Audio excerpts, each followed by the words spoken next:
São 12 horas e 36 minutos, estamos começando com 6 minutos de atraso.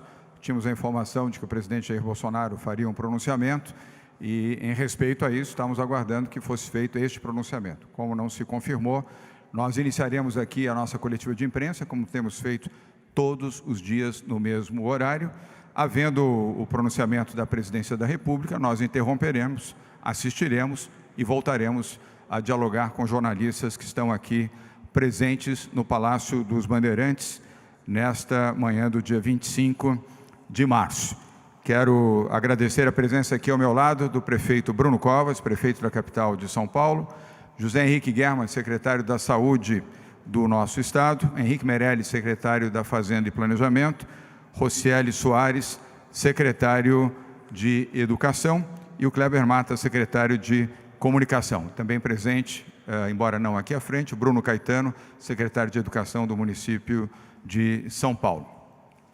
Queria começar com algumas considerações. A primeira delas é cumprimentar o meu colega, o governador Ronaldo Caiado, pela postura, pela firmeza e pela decisão correta que ele acaba de apresentar numa comunicação à imprensa e também aos seus seguidores no Twitter, pela forma, pela postura em defesa da vida. O governador Caiado, governador do estado de Goiás, é médico e nesta condição, ao fazer a sua opção pela medicina, sabe que é preciso sempre proteger a vida das pessoas. Portanto, eu queria cumprimentar o governador Caiado, pela correta postura e pela coragem daquilo que ele acaba de anunciar publicamente. Também informar aos jornalistas e a você que está nos assistindo aí da sua casa, está nos ouvindo, que hoje, às 16 horas, os 27 governadores do Brasil estarão reunidos virtualmente numa conferência de 2 horas de duração, das 4 às 6 da tarde, dada a gravidade das circunstâncias do país e do comportamento do presidente da República. O resultado dessa reunião será informado aos jornalistas por cada um dos governadores ao término desta conferência, que deverá ser por volta das 18 horas de hoje. Portanto, cada governador fará a sua comunicação aos órgãos de imprensa do seu estado, estão todos já mobilizados e estaremos online daqui a pouco. Quero começar também nos informes desta tarde, mostrando a contraprova do Instituto Adolfo Lutz. Eu anteontem mostrei a vocês o meu exame do Hospital Albert Einstein e aqui está a contraprova do Instituto Adolfo Lutz. Embora não fosse necessário, o Hospital Albert Einstein está homologado de acordo com o protocolo da Organização Mundial de Saúde, do Ministério da Saúde. Ainda assim, eu pedi que fosse feita uma contraprova. Ela foi feita, foi entregue ontem às 10 horas da noite pelo Instituto Adolfo Lutz, da Universidade de São Paulo, e deu negativo. Conforme consta aqui nesta frase, São Paulo não esconde informações, São Paulo demonstra informações. Quero também, nos informes, nos anúncios de medidas, como sempre fazemos nos nossos encontros com os jornalistas, fazer aqui os anúncios de hoje. Depois ouviremos o prefeito da capital de São Paulo, Bruno Covas, e novamente algumas informações, e aí abrimos para as perguntas. O programa Merenda em Casa do governo do estado de São Paulo, essa é a razão pela qual o secretário de Educação, Rocieli Soares, está aqui presente nesta coletiva, vai beneficiar nesse programa 700 mil alunos da rede pública estadual de ensino. São os alunos mais vulneráveis. O governo do estado de São Paulo vai repassar, a partir do próximo dia 1º de abril, R$ 55,00 por mês às famílias de 700 mil alunos da rede pública estadual, um investimento de 40,5 milhões de reais por mês. A medida vai perdurar enquanto as aulas estiverem suspensas. É uma medida protetiva, uma medida de atenção às famílias e às crianças mais vulneráveis do nosso estado, e o secretário Rocieli estará aqui para responder perguntas, se elas estiverem sendo formuladas pelos jornalistas daqui a pouco. E repito, o pagamento será feito aos estudantes das famílias que vivem em condição de extrema pobreza, de acordo com o cadastro único do governo federal. O objetivo, repito, e a que as famílias mais carentes tenham acesso a este valor e, portanto, à alimentação dos seus filhos no período em que as aulas suspensas, as escolas não poderão oferecer a merenda escolar. O valor é suficiente para comprar uma cesta básica. Segundo informe, o governo do Estado de São Paulo antecipa a vacinação contra a gripe para as forças policiais, Polícia Militar, Polícia Civil, Corpo de Bombeiros, Sistema Prisional, Polícia Científica. A partir de amanhã, dia 26 de março, nós iniciamos a vacinação contra a gripe de policiais militares, civis, Corpo de Bombeiros, Polícia Científica e o Sistema Prisional, por recomendação do Centro de Contingência do Coronavírus, que já tem a direção da doutora Helena Sato. Não sei se a doutora Helena está aqui participando conosco. Ela está aqui, obrigado, doutora Helena. Ela substitui o doutor Davi Wipp, que continua integrando este grupo, que é composto por 13 médicos especialistas em infectologia e epidemia e 2 secretários, o secretário José Henrique Guerra, secretário de Estado da Saúde, e o secretário Edson Aparecido, secretário de Saúde do município de São Paulo. E a doutora Helena, desde ontem, já comanda este grupo do Centro de Contingência do Coronavírus. A expectativa é de vacinarmos 100 mil policiais nos próximos 5 dias. A vacinação dos policiais estava prevista para iniciar no dia 16 de abril, mas foi antecipada dentro deste posicionamento estratégico e amparado em informações do nosso Centro de Contingência do Coronavírus, como todas as iniciativas do governo do Estado de São Paulo. Nós aqui não tomamos medidas precipitadas, tomamos medidas fundamentadas, e o grande objetivo é proteger vidas, proteger a saúde e proteger vidas. E é exatamente nesse sentido que todo o comportamento do governo do Estado de São Paulo, e posso dizer também da Prefeitura da cidade de São Paulo, epicentro da crise de saúde do coronavírus, está em São Paulo, na capital, está na região metropolitana e no estado de São Paulo. Antes de prosseguir, passo a palavra ao prefeito da capital de São Paulo, Bruno Covas. Bruno. Boa tarde a todos. Eu queria insistir no que foi dito hoje pela manhã na Prefeitura de São Paulo. Primeiro, nos bons números, resultado da campanha da vacinação contra a influenza. Para vocês terem uma ideia, em 2018, nos 2 primeiros dias de campanha da vacinação, foram vacinadas 85 mil pessoas. Em 2019, nos 2 primeiros dias da campanha da vacinação, foram vacinadas 22 mil pessoas. E agora, nos 2 primeiros dias da campanha da vacinação, foram vacinadas 667 mil pessoas, que mostra o bom resultado da campanha da vacinação aqui no município de São Paulo. Nós temos, volto a dizer, 468 UBSs e 450 escolas que estão atendendo para que a gente possa, nessa primeira etapa, atingir a meta de vacinar 1.800.000 idosos, a população acima de 60 anos da cidade de São Paulo. A segunda notícia, da mesma forma que o município já montou 2 hospitais municipais de campanha, um deles o do AMB, o outro o do Pacaembu. Nós agora vamos ter também mais 100 leitos que se somam a esses 2.000, são, portanto, 2.100 leitos de observação na cidade de São Paulo. Esses 100 leitos são uma doação da Ambev e da Gerdau ao município da cidade de São Paulo. São leitos que serão construídos ao lado do Hospital Municipal do Boimirim, serão doados à cidade de São Paulo.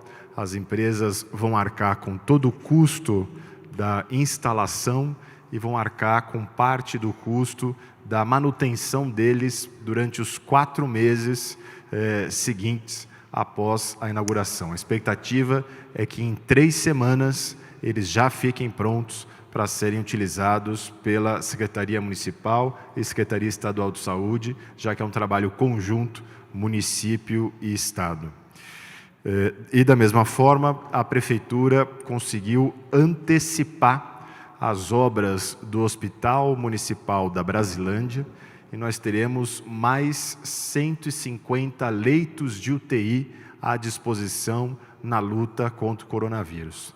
Então, a obra que ficaria pronta em junho vai ser antecipada para abril, e somando aos 490 leitos de UTI que a Prefeitura já havia disponibilizado, nós vamos ter mais 150, serão, portanto, mais 640 leitos de UTI, mais do que dobrando os 507 leitos que nós tínhamos inicialmente na cidade de São Paulo.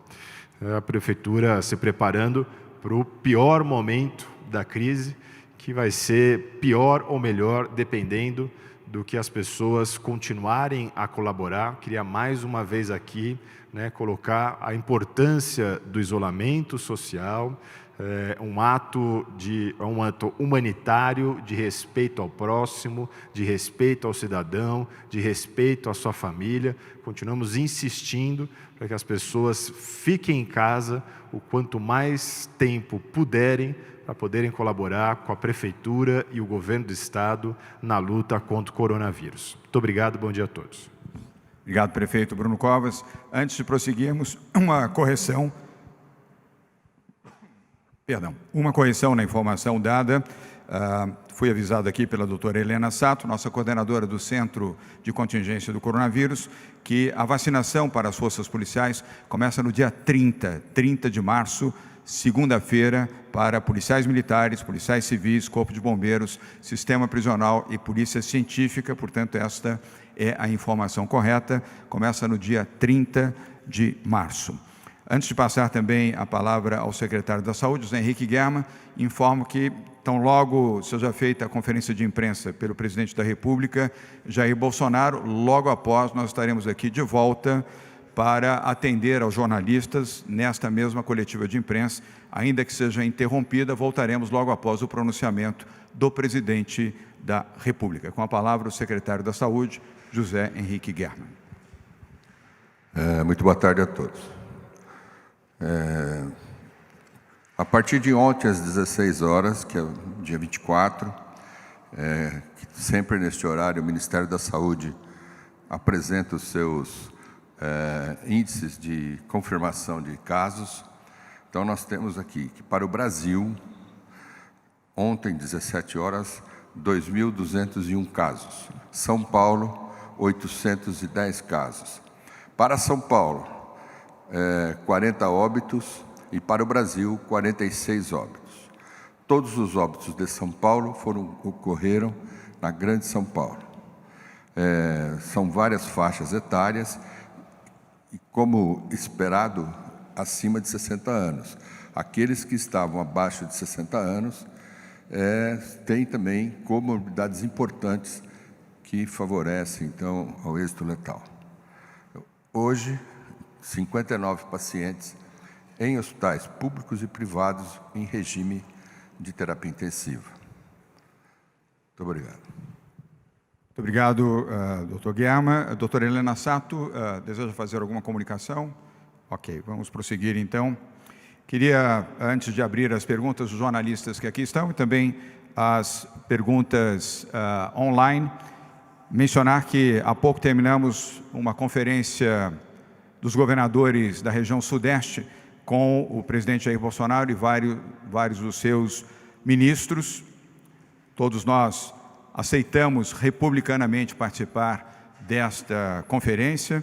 Eu, quando fui instado a falar, mencionei a importância desta integração entre o governo federal e os governos estaduais, uma ação conjunta entre os governos. Nessa situação, ela é absolutamente essencial. Não é hora de separatismos, não é hora de rivalidades, é hora de todos estarmos juntos no combate a esta gravíssima crise, nesta guerra contra o coronavírus.